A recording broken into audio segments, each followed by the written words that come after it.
Hello guys, how are you. I think आप में से कुछ लोग मेरे को जानते होंगे यार। मेरा नाम है प्रिंस और 4 साल पहले इलेक्ट्रिक एक्टिवा आई थी एक यूट्यूब पर। तो उसमें लिखा था फर्स्ट इलेक्ट्रिक एक्टिव बैटरी वाली एक्टिवा फॉर इंडिया समथिंग ऐसे कुछ। वो किसी ने वीडियो डाली थी, वो मेरी एक्टिवा थी। तो आज जे मैं पहली बार इलेक्ट्रिक एक्टिवा की वीडियो यूट्यूब पर डाल रहा हूँ। उसका रीज़न ये है कि मैंने एक स्लिप देखी आज घर में। उसका बिल था, BMS का बिल था 8 अगस्त 2018। तो उसके अकॉर्डिंग मेरी एक्टिवा को, पुरानी एक्टिवा को 4 साल हो चुके हैं। तो मैं एक तरह का इस एक्टिवा का, मेरी अपनी पुरानी वाली एक्टिवा का 4 साल के बाद का रिव्यू देने वाला हूँ कि लिथियम आयन बैटरी वाली इलेक्ट्रिकल टू व्हीलर का 4 साल के बाद क्या रिस्पॉन्स होता है। चलिए मैं शुरू करता हूँ, ज़्यादा टाइम नहीं खराब करता। ओके, तो भाई साहब ये थी मेरी पहली इलेक्ट्रिक एक्टिवा जो वाइट कलर में थी, लेकिन बाद में इसको मैंने सिल्वर में कन्वर्ट कर लिया। RC में सिल्वर कलर था इसलिए, और इसका हेड नहीं था। तो पहले ऊपर में डीजल कंसोल लगाया हुआ था, वो भी उखाड़ दिया क्योंकि लोग बाहर पूछते थे। तो ये वही एक्टिवा है जी, वही नंबर है, वही एक्टिवा है। तो ये तभी के इंडिकेटर लगे हुए हैं वैसे कि वैसे। और ख़ास बात बता दूं कि इस इलेक्ट्रिक एक्टिवा में जे रही मोटर, जे रही बैटरी, डायरेक्ट स्विंग आर्म पे बैटरी लगी हुई है। और मोटर जो स्विंग आर्म मैं खुद बनाता हूँ, 4 इंच की वाइड स्विंग आर्म है। इसमें मोनो शॉकर ही है, जैसे इलेक्ट्रिक एक्टिवा का ओरिजिनल शॉकर होता है, वही शॉकर लगा हुआ मोनो शॉकर ही है, कोई डबल सस्पेंशन नहीं है। 4 इंच की वाइड रोबस्ट स्विंग आर्म है जी। डायरेक्ट बैटरी जो है स्विंग आर्म पे लगी हुई है। मैकेनिकल शॉक बहुत लगते हैं, लेकिन बैटरी को बनाया ही इस तरीके से है कि वो झटके सहन कर सके। और 1 किलोवाट की मोटर ली थी तब मैंने 2018 में, काफ़ी टाइम पहले। लेकिन इसको मैंने रीवाइंडिंग किया था हाई स्पीड करने के लिए। तो आई थिंक ये 1200 से 1300 वाट के बीच में होगी, 100% होगी। इस पर कंट्रोल लगा हुआ है 35 एम्पेयर का, और original sinusoidal regenerating braking system वाला। इसमें 35 एम्पेयर का और 60 वोल्ट का कंट्रोल लगा हुआ है, जिसको मैं 63 वोल्टेज रेटिंग सिस्टम से चलाता हूँ। इसकी मैक्सिमम वोल्टेज चल जाती है बैटरी की 72 और मिनिमम चल जाती है ट्रिपिंग होने के लिए 56। ठीक है जी। तो बीच में दिखाता हूँ कंट्रोलर कहाँ पे लगा हुआ है। जो आपने नीचे सिस्टम देखा है वो सिंगल मॉड्यूल है, टायर के साथ ही बैटरी आती है जी। जे रही इलेक्ट्रिक एक्टिवा की टैंकी, जो फ्यूल टैंक होता है। इस टैंक को कट करके, क्रॉस सेक्शन करके ही इस टैंक के बीच में ही कंट्रोलर है, और बीच में ही जो पावर मॉड्यूल होता है, और इसमें ही चार्जिंग सॉकेट है, इसमें ही मेटल डायोड लगे हुए हैं, इसमें ही प्रोटेक्शन है, और इसमें ही ब्लूटूथ, मेरा अपना खुद का बनाया ब्लूटूथ ट्रांसमीटर है। इस इलेक्ट्रिक एक्टिवा की खास बात यह है कि इस इलेक्ट्रिक एक्टिवा से कंट्रोलर से लेकर जहाँ तक थ्रोटल तक कोई वायर नहीं है। ओके सर, जहाँ से लेकर कंट्रोलर के से लेकर जहाँ तक कोई कनेक्शन नहीं है। मैंने कंट्रोलर की जो वोल्टेज होती है, सेंसिटिव वोल्टेज होती है, उसको ट्रिप करवाने के लिए, कहीं कोई प्रॉब्लम ना पड़ जाए, तो इसलिए कंट्रोलर में से कोई भी था जहाँ से लेकर जहाँ तक उठाई नहीं है। सारा का सारा जो कंट्रोलर का मैकेनिज़्म है, लो स्पीड करना, हाई स्पीड करना, वोल्टेज देखनी, करंट देखना, जो भी है वो ब्लूटूथ के ज़रिए मेरे मोबाइल पे ट्रांसफ़र होता है। इसलिए ये जो इलेक्ट्रिक एक्टिवा है मेरे वाली, इसका कोई भी इंडिकेशन, इलेक्ट्रिकल डिस्प्ले कुछ नहीं है, कुछ भी नहीं है, सिवाय आप ऑन करेंगे तो ये लाइट ऑन हो जाएगी। और ये डायरेक्ट कनेक्टर होती है ब्लूटूथ से, वहाँ से आप इसको ऑन ऑफ कर सकते हो, हाई स्पीड लो स्पीड कर सकते हो, और करंट देख सकते हो, चार्जिंग करंट देख सकते हो, वाटेज देख सकते हो, कितनी वाटेज ले रही है, सब मेरे मोबाइल पर मॉनिटर होता रहता है। जिसमें मैंने बहुत मेहनत की थी, तब 6 महीने लग गए थे 2017 से लेकर 2018 तक। तो अभी भी ये बैटरी वैसी की वैसी चल रही है। इस बैटरी की कैपेसिटी है 2.5 किलोवाट आवर की कैपेसिटी है। 272 सेल लगे हुए हैं, 2600 mAh के।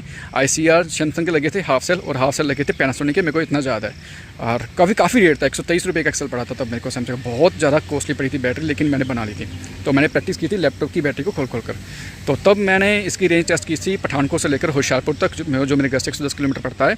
तो मैं वहाँ पर 3 बार जा चुका हूँ। तो मैंने प्रैक्टिकली इसकी टेस्ट की हुई है रेंज 110 किलोमीटर, खुद 52 किलोमीटर की स्पीड पर ले जाकर। और आज की डेट में अगर मैं प्रैक्टिकली इसकी रेंज की बात करूँ तो लगभग मेरे को लगता है 4 साल के बाद जैसे मैं चलाता हूँ रफ एंड टफ, तो उसके हिसाब से आज भी इसकी बैटरी की कैपेसिटी के हिसाब से तो रेंज चले जाएगी 85 किलोमीटर। 2.5 किलोवाट आवर की बैटरी है 4 साल के बाद, और 1200 वाट की, 1200 से 1300 वाट की मोटर के साथ, और 35 कंट्रोलर के साथ मेरे को आज भी ये बैटरी 85 किलोमीटर की रेंज दे देती है आराम से। बात करते हैं जी दूसरी एक्टिवा की। जी है जी मेरे पापा की एक्टिवा। तो जो मैंने पापा को एक्टिवा गिफ्ट करके दी थी 8 महीने पहले, क्योंकि बाज़ार में जो एक्टिवा आती है वो प्लास्टिक की है, वो समझ नहीं लगती वो कर क्या रहे, इतने पैसे क्यों मांग रहे हैं, किस लिए मांग रहे हैं।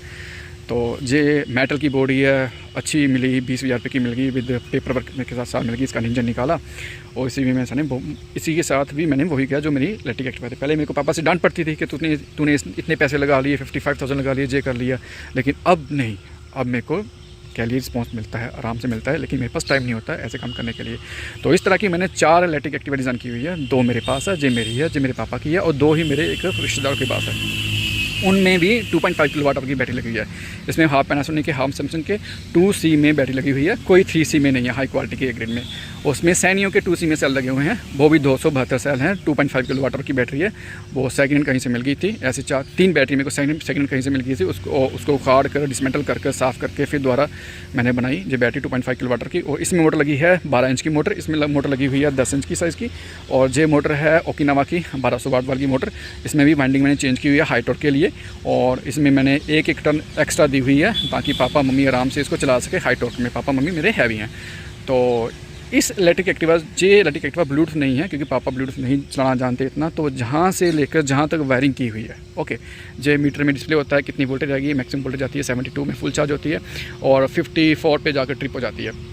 और इसमें भी मैंने डिस्क ब्रेक दी हुई है, जे है इसकी डिस्क ब्रेक। इसमें मैंने डिस्क ब्रेक दी हुई है, और वही रेयर वाली जो मोटरसाइकिल में आगे वाली आती है उसको मैंने कन्वर्ट किया हुआ है पीछे में। तो ये रही इसकी डिस्क ब्रेक, ये सिंगल सेंटर में है, और इसकी डिस्क ब्रेक डबल सेंटर में। इसकी डिस्क ब्रेक बहुत पावरफुल है कंपेरिजन टू।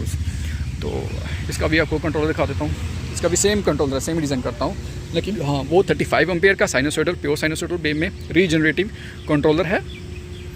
और ये जो कंट्रोलर है ये 45 एम्पेयर का नॉन साइनोसॉइडल कंट्रोलर है। जे इंडिकेटर चल रहा है, आप देख रहे होंगे।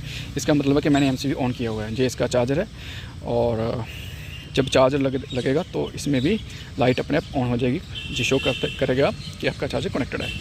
तो यही पेट्रोल की जो टंकी होती है, इसी को हाफ में से स्लाइस करके उसी में कंट्रोलर और उसी में पावर मॉड्यूल है। खास बात यह है कि ये जो एक्टिवा है जो 12 वोल्ट मॉड्यूल सिस्टम है, इसमें सारा कुछ 12 वोल्ट में चलता है, इंडिकेटर, लाइट, लूट सब कुछ 12 वोल्ट में चलता है। लेकिन ये जो वाली है ये 18 वोल्ट सीरीज़ में है। इसकी आवाज़ भी बहुत अच्छी है, हॉर्न की, इसकी लाइट भी बहुत अच्छी है। इसका हर चीज़ जो मैंने तब सोच कर बनाया था, लेकिन मेरे पास भी इतना टाइम नहीं होता कि मैं ऐसा प्रोडक्ट दोबारा बना सकूँ। तो पापा भी खुश हैं, तो मैं भी खुश हूँ। तो अगर मैं सच में कहूँ तो झूठ क्यों बोलना यार, मेरे को झूठ बोल के क्या मिलेगा, मेरे पास तो जॉब है।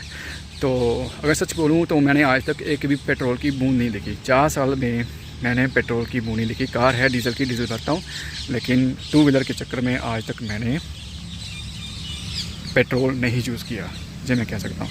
घर में सोलर लगे हुए हैं, सोलर से चार्ज करता हूँ, तो इसको चला रहा हूँ, पापा भी चला रहे हैं, मैं भी चला रहा हूँ, तो आराम से चल रही है। बाकी की वीडियो को मैं फिर कभी शेयर करूँगा घर ले जाकर। हाँ, इसका आपको चार्जर दिखा देता हूँ। इसका चार्जर भी मैं खुद बनाता हूँ।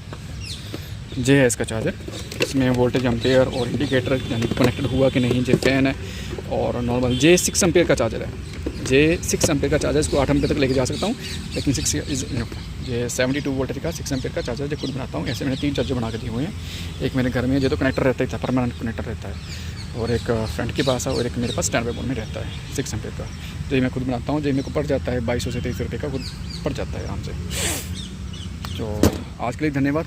आगे की वीडियो मैं फिर कभी बनाऊँगा। तो ऐसा ही याद आ गया कुछ, तो आप सबसे ये वीडियो शेयर की। धन्यवाद।